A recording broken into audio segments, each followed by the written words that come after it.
Teddy bear యొక్క ధైర్యమైన ఆహార వెతుకు ఒక ప్రశాంతమైన అడవిలో టిమో అనే మృదువైన గోధుమ రంగు టెడ్డీ బేరుండేవాడు. టిమోకు 3 చిన్న టెడ్డీ పిల్లలు ఉండేవి. వాళ్లు నవ్వుతూ ఆడుకుంటూ అతని దగ్గరే నిద్రపోయేవాడు. ఒక సాయంత్రం పిల్లల కడుపులు గుర్ర్ గుర్ర్ అని శబ్దం చేశాయి. వాళ్ల చిన్న సీసాలో తేనె పూర్తిగా అయిపోయింది. టిమో తన పాత స్కార్ఫ్ వేసుకుని పిల్లలను ముద్దాడి ఇలా అన్నాడు, భయపడకండి నా చిన్న నక్షత్రాలు, మీకోసం ఆహారం తెచ్చుకుంటాను. అడవి చీకటిగా చల్లగా ఉంది.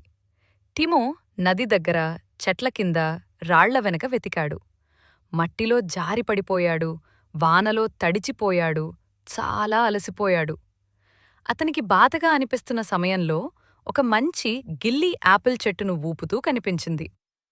అక్కడే ఉన్న పనిపట్టిన తేనెటీగలు కొంత బంగారు తేనె పంచాయి. ధన్యవాదాలు అని టిమో కన్నీళ్లతో నవ్వాడు. అతడు త్వరగా ఇంటికి వెళ్లి పిల్లలకు తీపి ఆపిల్లు తేనె తినిపించాడు. పిల్లలు ఆనందంగా నవ్వి అతన్ని హత్తుకుని కడుపు నిండా తిని నిద్రపోయాడు. టిమో మెల్లగా నవ్వుతూ అన్నాడు, తల్లిదండ్రుల ప్రేమ ఆకలి కంటే గొప్పది. అడవంతా ప్రశాంతంగా నిద్రపోయింది.